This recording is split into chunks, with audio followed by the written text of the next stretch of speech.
Dizem que toda família tem segredos, mas na minha casa os segredos tinham nome, rosto e endereço, e coincidiam com o meu.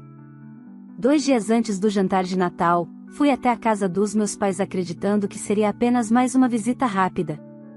Enquanto guardava minha bolsa no corredor, escutei risadas vindo da sala, só que não eram risadas comuns. Eram calculadas, ensaiadas, cruéis.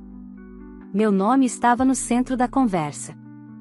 Ali, parada atrás da porta, descobri que meus pais e minha irmã planejavam algo terrível para mim, algo que envolvia todos os convidados do jantar. Eles queriam transformar a minha dor em entretenimento. Naquele instante, percebi que aquela noite não seria apenas uma comemoração, seria uma virada. E, ao contrário do que eles esperavam, quem virou o jogo fui eu. Quer saber como tudo aconteceu? Então escute até o final. Olá, seja bem-vindo ao canal Histórias Surpreendentes, curta e se inscreva nesse canal, aproveite e ative as notificações. Comente aqui de qual cidade você está assistindo, vou adorar saber e deixar um coração no seu comentário. Desde criança, eu aprendi a me virar sozinha. Enquanto minha irmã, Bianca, era tratada como a joia rara da família, eu era apenas a filha que se virava com o que tinha. Cresci ouvindo que Bianca tinha futuro, que nasceu para brilhar, que era linda, talentosa, especial. E eu? Eu era a que estudava demais, a que trabalhava demais, a que não sabia se divertir. Mesmo tendo me tornado enfermeira, profissão que exige força, dedicação e amor, meus pais nunca demonstraram orgulho. Ao contrário, Bianca podia fracassar à vontade, ela sempre recebia aplausos. Eu podia vencer na vida, e ainda assim recebia silêncio, críticas veladas e comparações disfarçadas de brincadeiras. Às vezes eu tentava acreditar que era exagero meu, que a preferência era só impressão da minha cabeça. Mas bastava um jantar de família ou uma conversa casual para perceber como eles falavam comigo com impaciência e condescendência, enquanto tratavam Bianca como se fosse uma estrela de cinema. Com o tempo, aprendi a deixar isso para trás e construir minha própria vida. Trabalhava plantões longos no hospital, salvava vidas, ajudava pacientes, e ainda assim, quando eu comentava algo com minha mãe, ela dizia, mas a Bianca também está crescendo muito no trabalho dela. Só que ela não trabalhava. Vivia de aparências. Naquele dezembro, 2 dias antes do jantar de Natal, fui até a casa dos meus pais para deixar alguns medicamentos que Bianca precisava após uma cirurgia estética. Eu não queria ficar, mas eles insistiram para eu entrar só para tomar um café. Enquanto guardava minha bolsa no corredor, ouvi meu nome. Meu corpo travou antes mesmo de entender por quê. Meu pai estava na sala, rindo, dizendo que a filha enfermeira chegaria achando que seria reconhecida, mas que finalmente seria colocada no lugar dela.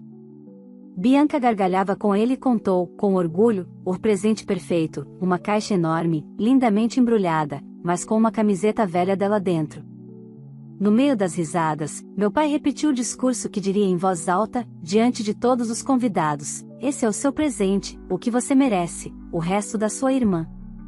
Minha mãe não reagiu com choque, nem tentou impedir. Ao contrário, sugeriu que eu fosse posicionada perto da árvore para que todos vissem minha expressão.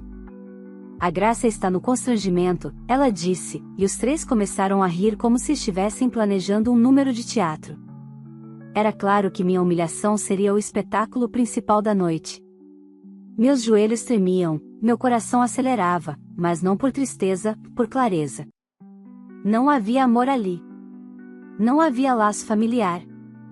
Havia apenas uma dinâmica de poder mantida por anos, eles venciam quando eu sofria. Fechei os olhos por um instante e senti algo dentro de mim mudar.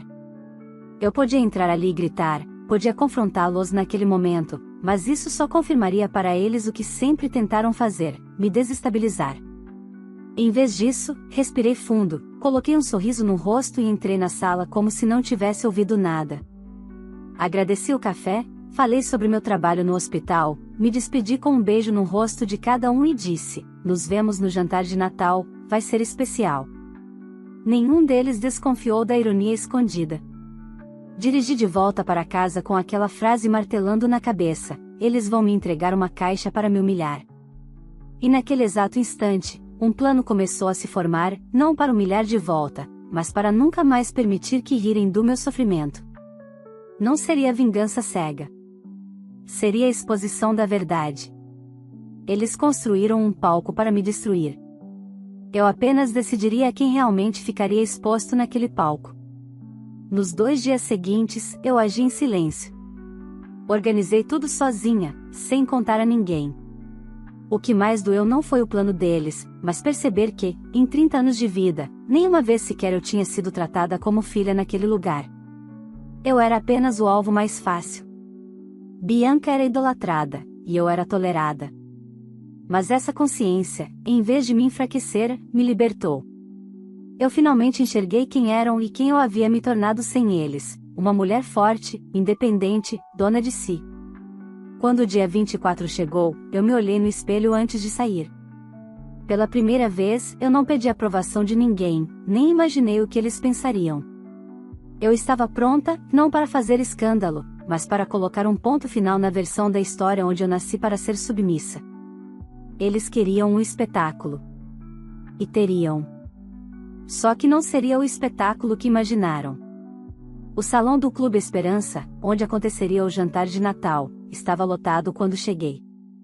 Carros importados enfileirados do lado de fora, música alta, convidados bem vestidos, cheiro de vinho caro no ar e exatamente o tipo de evento que meus pais amavam, onde poderiam se exibir como a família perfeita. Eu estacionei mais distante, não por vergonha, mas porque gostava de observar antes de entrar. Do vidro do carro, vi meus pais circulando pelo salão com sorrisos ensaiados, falando alto, apertando mãos, distribuindo falsos abraços. Bianca, no centro das atenções, usava um vestido vermelho brilhante que gritava "Olhem para mim". Era óbvio que ela queria ser o destaque da noite. O que ninguém ali imaginava era que eu chegaria acabando com esse reinado. Respirei fundo, ajeitei o vestido azul marinho que havia escolhido, elegante, mas discreto, e caminhei até a entrada. Quando passei pela porta de vidro, senti dezenas de olhares se virarem. Não de admiração, mas de surpresa. Eu não participava de eventos familiares havia anos, e isso só aumentou a curiosidade dos convidados. Meus pais congelaram por um segundo ao me ver, e Bianca mordeu o lábio, claramente contrariada por eu ter chegado antes do grande momento deles. "Nossa, você até que está apresentável hoje", meu pai comentou, alto bastante para que mesas próximas ouvissem, com aquele sorrisinho venenoso que só ele dominava. Eu apenas sorri, como se o comentário fosse um elogio. A tranquilidade o irritou. "Quer beber alguma coisa?" Bianca perguntou, forçando simpatia enquanto seus olhos me examinavam como se eu fosse um objeto fora do lugar. "Aproveita, porque hoje você é a homenageada da noite." "Ah, eu imagino", respondi, devolvendo o olhar com a mesma intensidade, mas com calma. Cada um recebe exatamente o que merece. A ironia foi tão sutil que ela não percebeu. Minha mãe se aproximou e me beijou no rosto, teatral, como se estivéssemos em novela. O contato dela foi gelado, sem afeto. Quando me virei, percebi câmeras de celulares de algumas mulheres curiosas tentando registrar reações. Eles realmente estavam preparando o terreno para o espetáculo. Passei a primeira meia hora observando tudo. Meu pai dava ordens para os garçons, como se fosse dono do clube. Minha mãe conferia os convidados como se temesse perder público para a grande apresentação. E Bianca, claro, desfilava pelo salão como se fosse a anfitriã principal. A caixa de presente enorme, dourada, com um laço vermelho exagerado, já estava posicionada perto da árvore. Bastava olhar para ela para entender que o plano não havia mudado desde o dia em que os ouvi conspirando. Mas algo foi diferente dessa vez, meus pais pareciam nervosos.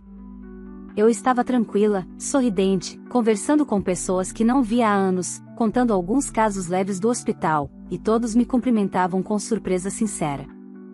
Pela primeira vez, eu não era a filha problema. Eles não sabiam por quê, mas sentiam que eu havia mudado. E aquela segurança desconcertava minha família. Quando o jantar terminou e todos voltaram para o salão principal, meu pai subiu no palco com o microfone. A música baixou. Os convidados se aproximaram. Bianca se posicionou ao lado da tal caixa. Meu estômago não embrulhou, minhas pernas não tremeram. Eu sabia exatamente o que estava fazendo ali. Boa noite a todos. Meu pai anunciou, com entusiasmo falso demais para passar despercebido. Como muitos sabem, hoje é um jantar especial, porque vamos fazer uma homenagem para alguém da família. Uma pessoa muito persistente. Alguns riram. Outros olharam para mim. O clima estava pronto para o golpe, mas não para o que estava prestes a acontecer. Nossa querida filha, que, mesmo com suas limitações, nunca deixou de tentar. A plateia riu constrangida. Ele sinalizou para Bianca pegar a caixa. Eu dei um passo à frente. Antes do presente, falei em voz alta, sem gritar, apenas firme, e eu gostaria de agradecer por algo. Meu pai travou. Bianca ficou imóvel, segurando a caixa suspensa no ar. A sala ficou em silêncio. Agradecer por terem me mostrado quem realmente são. Olhei para cada um dos três. Ninguém piscou. Obrigada por deixarem claro, durante a vida inteira, que amor, apoio e respeito nunca fizeram parte desse ambiente. Obrigada por terem feito de mim o alvo favorito de vocês, porque isso me obrigou a evoluir sozinha, e eu evoluí. Alguns convidados entreabriram a boca. Meu pai tentou interromper, mas o salão estava tão silencioso que ninguém ousou. Hoje vocês trouxeram uma caixa para me humilhar, continuei. 2 dias atrás eu estava nesta mesma casa de vocês quando ouvi todo o plano. Sim, eu ouvi quando vocês decidiram transformar minha dor em entretenimento para convidados. E hoje, eu vim deixar claro que ninguém aqui vai rir de mim. Criou-se um silêncio denso, pesado, daqueles que antecedem uma tempestade. Então, finalizei, se vocês querem espetáculo, vão ter. Mas vai ser o espetáculo da verdade. Meu pai empalideceu. Bianca perdeu a cor. Minha mãe levou a mão à boca. E naquele instante, todos perceberam que a filha que sempre foi o alvo, estava ali para virar o jogo. O impacto das minhas palavras parecia ter congelado o salão inteiro. Ninguém se mexia, ninguém respirava fundo. Era como se todos estivessem com medo de fazer qualquer barulho que pudesse quebrar o momento. E então, com a voz trêmula tentando manter uma pose de autoridade, meu pai aproximou o microfone da boca. Isso é ridículo, ele declarou, rindo nervoso. Ela sempre foi sensível demais, interpreta tudo errado. Brooke, você está estragando a noite de todos. Baixe o tom e aceite seu presente como uma adulta. A plateia se remexeu desconfortável. A insistência dele em prosseguir com a farsa soou tão desesperada que os convidados trocaram olhares incertos. Bianca, ainda segurando a caixa dourada, tremia. Ela nunca soube agir sem controle, e ali, pela primeira vez, não tinha controle nenhum.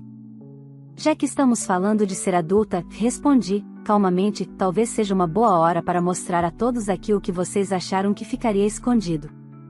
Meu pai abriu a boca para me interromper, mas eu levantei uma das mãos, com elegância, sem agressividade. O gesto foi suficiente para fazê-lo parar, não porque ele quis, mas porque sentiu que estava perdendo o comando da narrativa ali, diante da plateia dele. Vocês acham que sabem quem são meus pais? Perguntei aos convidados, percorrendo o salão com o olhar. Vocês acham que sabem quem é a família perfeita que sempre aparece em fotos sorridentes? Pois bem. Hoje vocês vão conhecer a versão real. Eu tirei da bolsa um pendrive. Nada extravagante, apenas um detalhe pequeno, mas com peso enorme. Alguns convidados já levantavam seus celulares para gravar, percebendo que a noite tomaria um rumo inesperado. A caixa que prepararam para mim está ali, continuei. Vocês escolheram o presente perfeito para simbolizar o que sempre representaram na minha vida, o resto que sobrou da filha preferida. Mas olhei para Bianca com sinceridade fria, que eu não vim para receber esmolas emocionais. Eu vim para mostrar que, pela primeira vez, vocês vão arcar com as consequências do que fazem. Peguei o microfone das mãos de Bianca com calma. Ninguém me impediu, porque ninguém sabia como reagir. Coloque isso no telão, pedi ao DJ, entregando o pendrive. Ele hesitou por um segundo, assustado, mas meu olhar firme bastou. Em poucos cliques, o grande telão aceso atrás do palco ganhou vida. O volume do som foi ampliado, e a primeira imagem exibida foi a sala da casa dos meus pais, exatamente o lugar onde eu havia ouvido tudo. E então as vozes começaram. A minha mãe, a Graça, está no constrangimento. Ela tem que ficar bem na frente de todos. Bianca, vai ser épico. A cara dela vai valer a noite. Meu pai, em risadas, a filha perfeita recebe o melhor. E a outra recebe o resto. É o papel dela desde que nasceu. O salão inteiro reagiu ao mesmo tempo. Gritos abafados, mãos na boca, olhares chocados. O que começou como choque logo virou indignação. Pessoas que admiravam meus pais estavam atordoadas, outras, antes invejosas do modelo de família, agora olhavam como se tivessem sido enganadas por décadas. As vozes no vídeo continuaram, detalhando exatamente como seria feita a humilhação, palavra por palavra, assim como eu tinha ouvido. Meu pai partiu para cima do DJ aos berros, tentando arrancar cabos, desligar o sistema, alegando montagem, mentira, perseguição. Mas havia outra coisa acontecendo no salão, celulares levantados, gravações, vídeos sendo transmitidos em tempo real para redes sociais. Não havia mais como impedir. Querem chamar a polícia? Perguntei alto. Ótimo. Chame. A polícia adora provas de violência psicológica e constrangimento público. A frase atingiu meu pai como uma bofetada. Ele congelou. Pela primeira vez na vida, eu vi medo, não fúria, em seus olhos. Bianca estava branca como cera, encarando o telão sem piscar. As pessoas ao redor se afastavam dela, e sua confiança se desmanchava. Vocês sempre disseram que eu dramatizava, que era exagerada, que inventava coisas, continuei, mantendo a postura impecável. Bem, agora o Brasil inteiro está ouvindo vocês mesmos contarem a verdade. Meu pai apontou o dedo para mim, tentando recuperar poder. Você sempre foi invejosa. Você nunca aceitou que sua irmã era melhor do que você. A frase ecoou tão feia, tão infantil, tão desesperada, que até quem o defendia engoliu seco. Melhor. Repeti, com voz baixa. Se ser melhor significa ser cruel, então podem continuar achando ela melhor. Eu prefiro continuar sendo a pior e dormir com a consciência tranquila. A plateia não aplaudiu, mas o silêncio deles foi mais forte que qualquer aplauso. Era aprovação silenciosa. No fundo, eu via, ninguém ali estava do lado da minha família agora.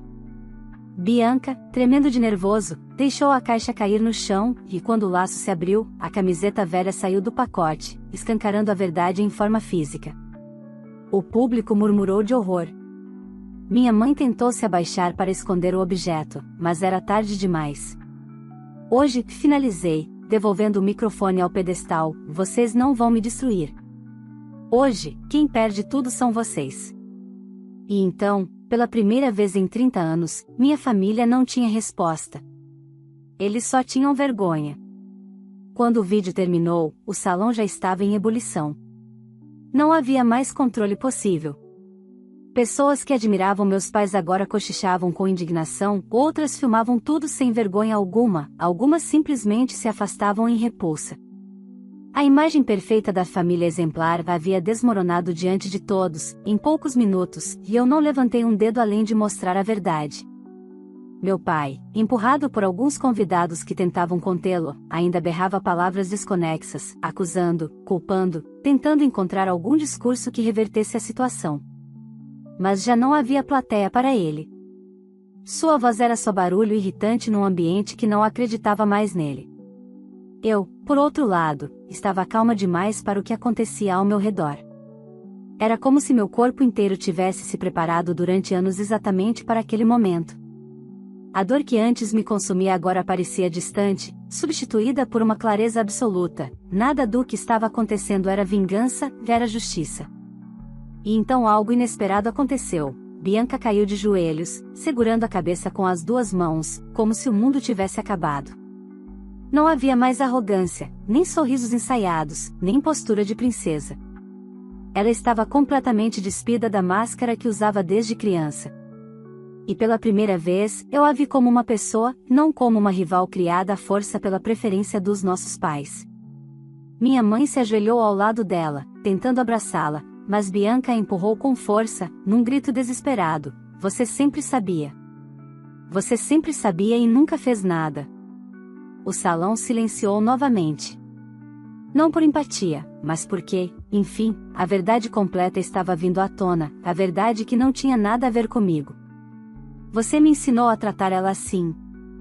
Bianca continuou aos berros, apontando para mim. "Foi você que disse que eu precisava ser a melhor, que ela era um peso, uma vergonha, uma sombra na família." Minha mãe ficou pálida, sem resposta. Então Bianca olhou para o meu pai com uma mistura de ódio e desespero. "E você fez de tudo para eu acreditar que humilhar ela era normal, que eu era superior só por existir. Você destruiu a cabeça dela. Você destruiu a minha." O público assistia com as mãos cobrindo a boca, sem acreditar no que via. Não era só uma família em conflito, era o colapso psicológico de uma estrutura que existiu por décadas. Meu pai tentou se aproximar de Bianca, mas ela gritou tão alto que ecoou pelo salão: "Não chega perto de mim." Ela estava quebrada. E por um segundo, apenas um segundo, eu pensei em ir até ela. Mas imediatamente algo dentro de mim me impediu. Eu não era a cura dela. Nunca fui. Suspirei fundo e dei alguns passos para trás, saindo do centro do palco. Nesse momento, alguém tocou suavemente em meu ombro. Era Dona Sônia, uma vizinha das antigas, uma das poucas pessoas que sempre me tratou com respeito. "Filha, você não precisa ficar aqui", ela disse baixinho, como se estivesse cuidando de mim. "Você já mostrou tudo. Você já ganhou." Ganhei. Foi a primeira vez na vida que aquela palavra fez sentido para mim. Mas eu não podia simplesmente ir embora, ainda havia algo que precisava ser dito. Não para me vingar, mas para encerrar uma história que começou quando eu nasci. Peguei o microfone novamente, com calma. O salão inteiro voltou a prestar atenção, como se estivessem assistindo a um desfecho inevitável. "Eu não estou aqui para ver vocês caírem", falei, olhando para meus pais. "Estou aqui para dizer que nunca mais vou permitir que façam comigo o que fizeram por anos. Nunca mais vocês vão me ver tentando agradar, tentando ser aceita, tentando ser amada. Vocês perderam esse poder sobre mim hoje." Minha mãe começou a chorar silenciosamente. Meu pai me encarava com uma mistura de raiva, humilhação e impotência. "Se vocês quiserem ajuda psicológica, terapia, reconstrução, isso não tem nada a ver comigo", continuei. "Não sou responsável pela recuperação de ninguém aqui. Pela primeira vez, eu escolho a mim mesma." As palavras não foram ditas com ódio. Foram ditas com liberdade. Coloquei o microfone no pedestal e desci do palco com postura reta, enquanto Bianca soluçava e meus pais se afogavam no próprio caos.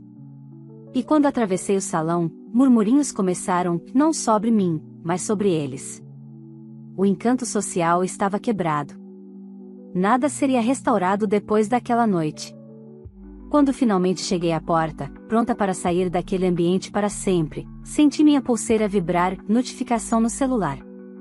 Olhei rapidamente, uma mensagem anônima, número desconhecido. "Você fez o certo. Mas ainda tem coisa que você não sabe." Meu coração bateu mais rápido. Abri a mensagem completa. "Não confie em ninguém da família. Nada do que aconteceu hoje foi o início. Foi o fim."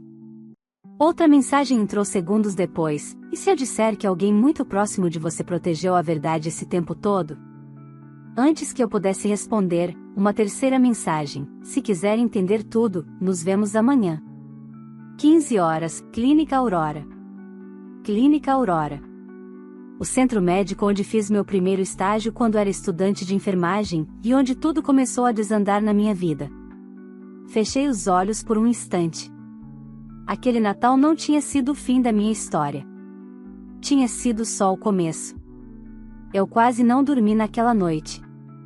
Mesmo depois de tomar banho e trocar de roupa, parecia que o jantar de Natal ainda estava grudado na minha pele, como se eu carregasse o peso de 3 décadas num único dia.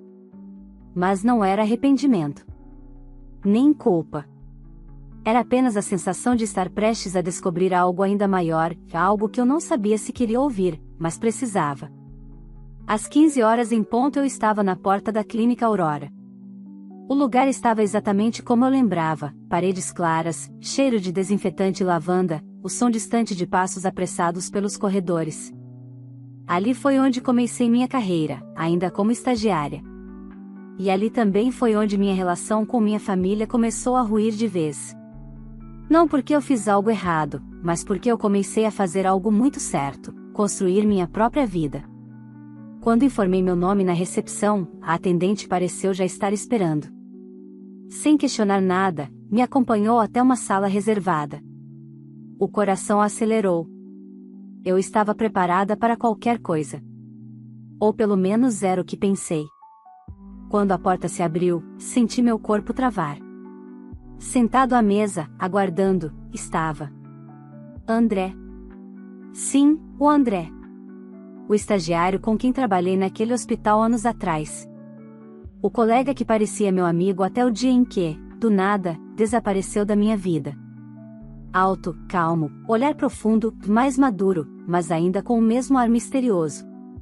Durante anos eu acreditei que ele tinha simplesmente se afastado. Agora descobria que havia sido ele quem mandou a mensagem. Obrigado por vir, e ele disse, levantando-se.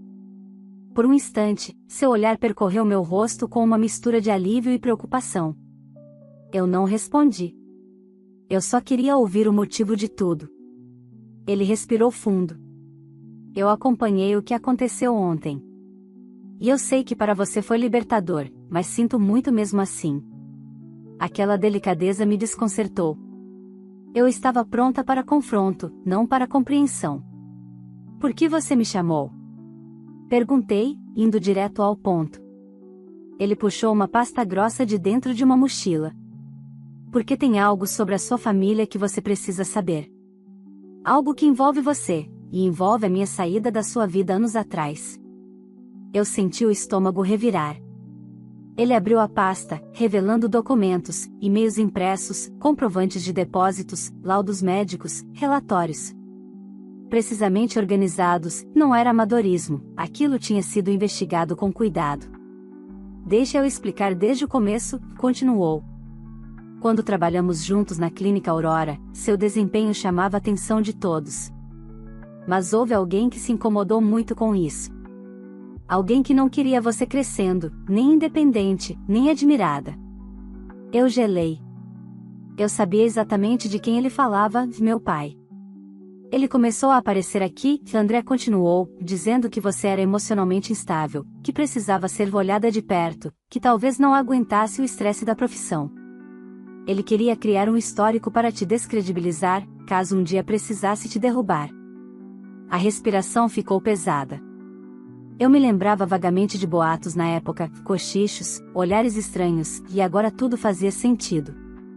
Só que tinha um problema, André continuou, me olhando diretamente. Eu trabalhava com você. Eu sabia que nada daquilo era verdade. E eu denunciei discretamente o que ele estava tentando fazer. Eu achei que estava protegendo você. Meu coração disparou. Uma mistura de choque, raiva e gratidão. E foi por isso que você sumiu? Perguntei, a voz falhando. Não foi escolha minha, e ele respondeu com sinceridade angustiada. O seu pai me encontrou antes que eu pudesse falar com você. Ele ameaçou destruir minha carreira, expor minha família, inventar denúncias contra mim. Eu tentei resistir, mas ele foi longe demais. Ele empurrou um papel para mim. Era um comprovante de depósito, na conta de um supervisor da época. Meu pai havia comprado o cargo do homem que poderia prejudicar André. Ele fez um acordo, e explicou. Eu saía da sua vida e não contava nada, e ele não acabava com a minha. Uma raiva fria percorreu meu corpo, não raiva de André, mas de finalmente compreender toda a dimensão do controle do meu pai.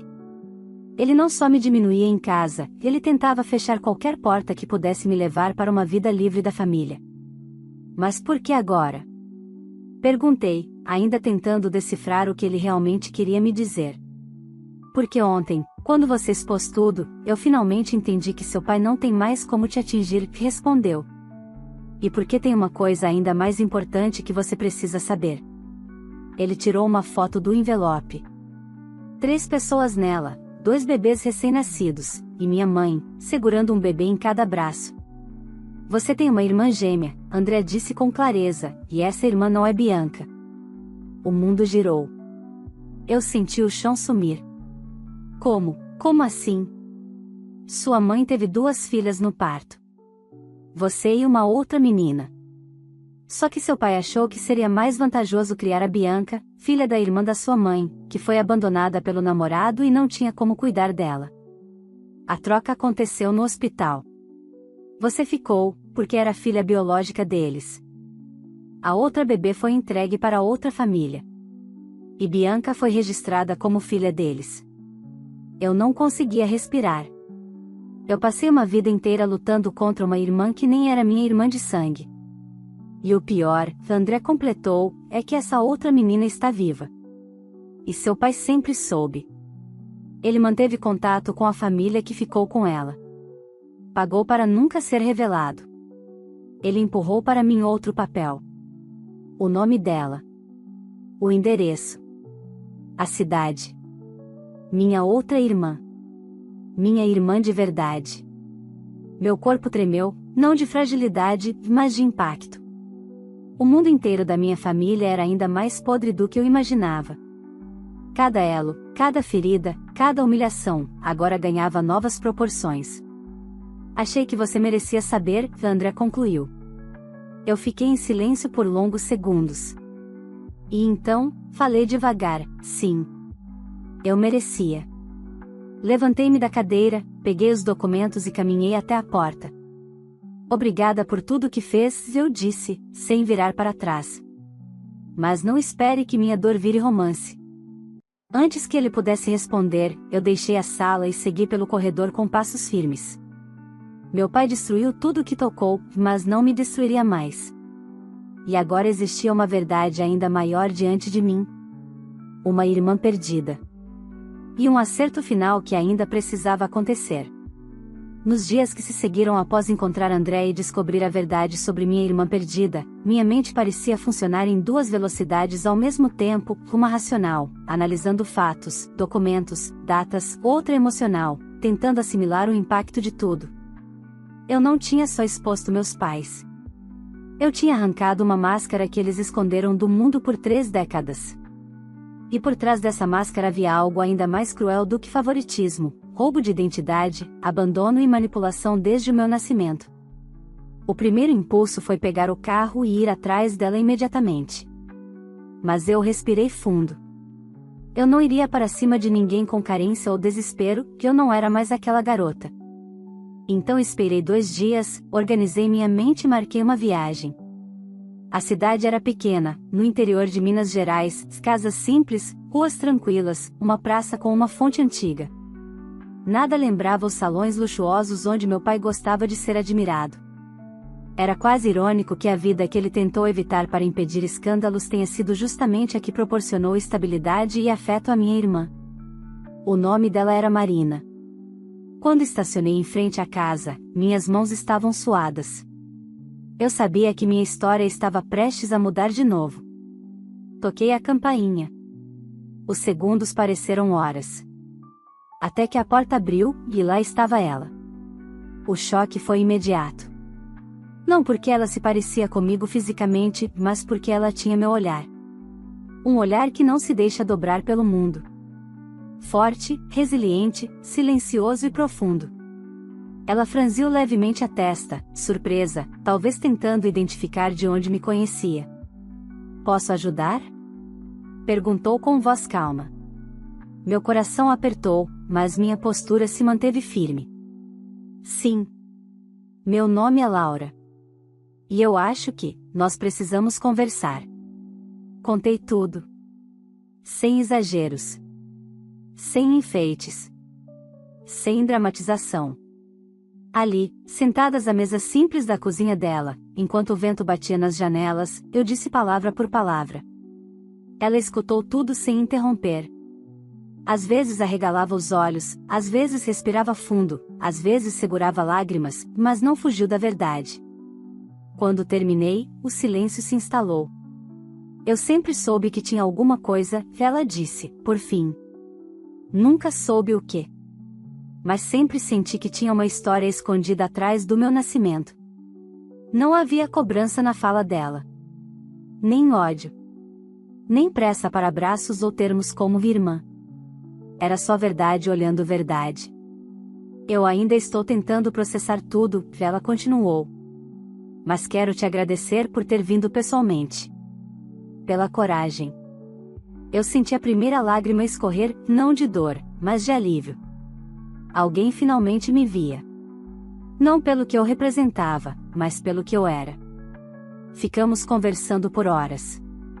Sobre a família que a criou, sobre quem ela se tornou, sobre nossas vidas profissionais, conquistas e feridas. Descobrimos que tínhamos um traço em comum que nenhum vínculo sanguíneo explica: nenhuma de nós tolerava mentira. Nenhuma de nós aceitava ser diminuída. Quando me despedi, ela me acompanhou até o portão. Você não tem obrigação de me incluir na sua vida, ela disse. Nem de me aceitar. Eu só quero que saiba que, se um dia quiser conversar de novo, eu vou estar aqui. A resposta saiu natural, sem esforço. Eu não vim aqui para criar obrigação. Vim para dar oportunidade. Marina sorriu, com um sorriso cheio de dignidade, e isso já valia a viagem inteira. Voltei para minha cidade com uma certeza profunda: eu não precisava mais procurar amor onde ele nunca existiu. A repercussão do jantar de Natal durou semanas. Meus pais tentaram reconstruir reputação, apagaram redes sociais, acusaram de edição de vídeos, comentários maldosos, armação, nada funcionou. Empresas parceiras cancelaram eventos. Convites foram retirados. Amigos desapareceram.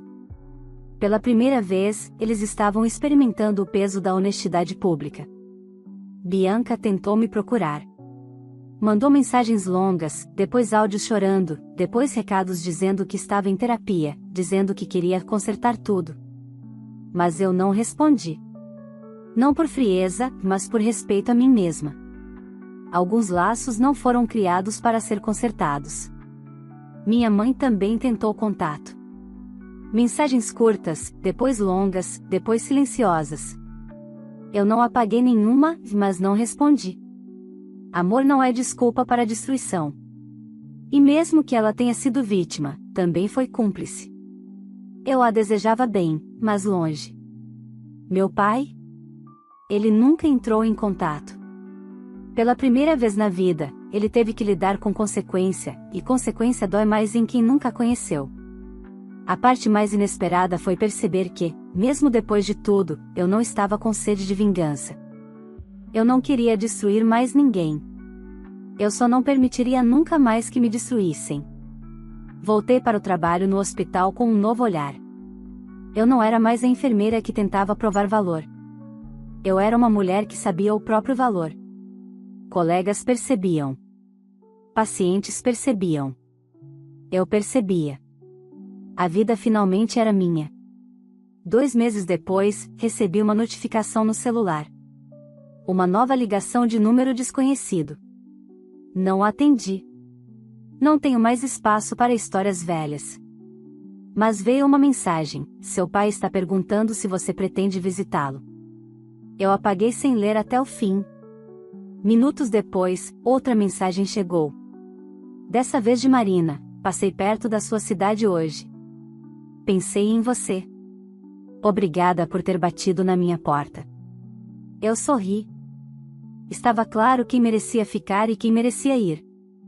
Quando deitei naquela noite, percebi algo simples, mas definitivo: não foi o Natal que me libertou. Não foi expor minha família. Não foi descobrir a verdade. Foi escolher a mim. Quando pessoas mostram, repetidamente, quem são, a maior prova de amor que podemos oferecer a nós mesmas é acreditar. Eu nunca mais voltaria para aquela família. E, pela primeira vez, isso não doía. Era liberdade. Se você assistiu até aqui, é porque essa história te prendeu. Então me conta, se estivesse no lugar da Laura, você faria o mesmo? Você teria coragem de enfrentar a própria família, expor a verdade e colocar a sua dignidade acima de tudo, mesmo sabendo que não haveria volta? Quero muito saber sua opinião sincera. Antes de sair, aproveita e apoia o canal, curta este vídeo.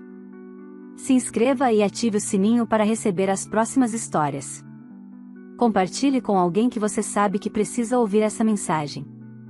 E tem mais uma coisa importante, deixa nos comentários de qual cidade você está assistindo.